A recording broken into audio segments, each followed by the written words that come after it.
तरह के वैसे पीस में एक नई और तरह के वैसे पीस के साथ आज हम बनाएंगे दूधी, वो भी दला हटके।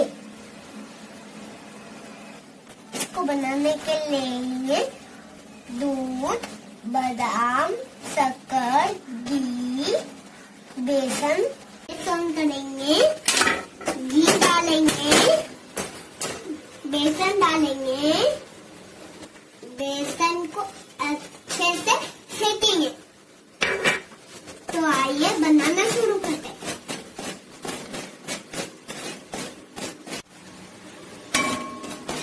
बेसन को अच्छे से सेक लेंगे जब तक ब्राउन कलर हो जाए इसका, तब तक सेकना है। इसको बेसन की खीर भी बोलते हैं।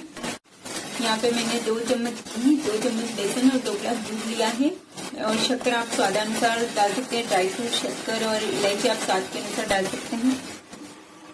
बिल्कुल कम आंच पे ही सेकना है।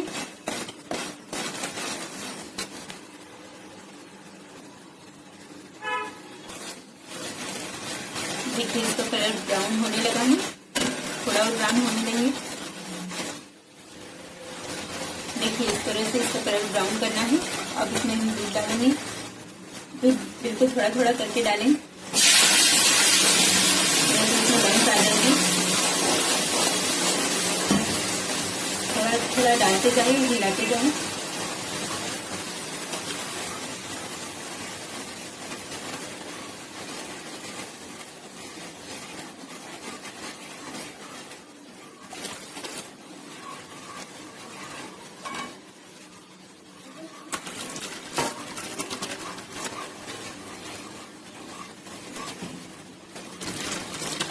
मम्मा, मेथी बेसन की खीर।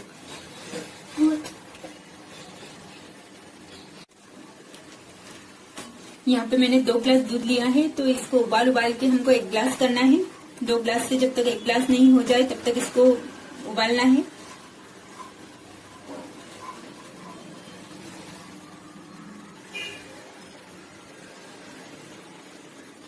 अब थोड़ा आंच तेज कर सकते हैं।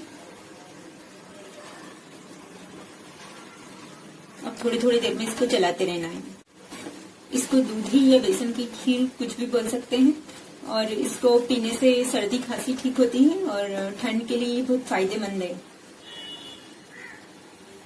ठंड में इसको रात को सोने से पहले पिए और उसके बाद पानी मत पिए, तो इससे सर्दी खांसी बिल्कुल ठीक हो जाती है। और बच्चों के लिए भी ये काफी फायदेमंद है।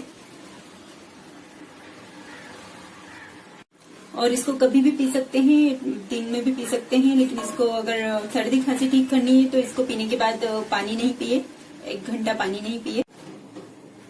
देखिए उबल के एकदम आधा रह गया है। अब इसमें शक्कर डालेंगे। शक्कर आप अपने स्वाद के अनुसार डाल सकते हैं। अब इसमें इलायची भी डाल देंगे और बादाम भी डाल देंगे।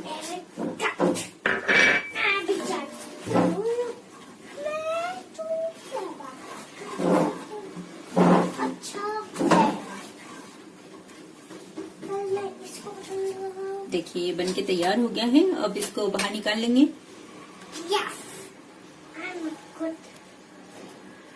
बेसन की खीर बनके तैयार है। ये पूरा 1 गिलास खीर है। अगर सर्दी खांसी ठीक करनी है तो आधा गिलास खीर ही काफी है। और आप इसको कभी भी बना के खा सकते हैं।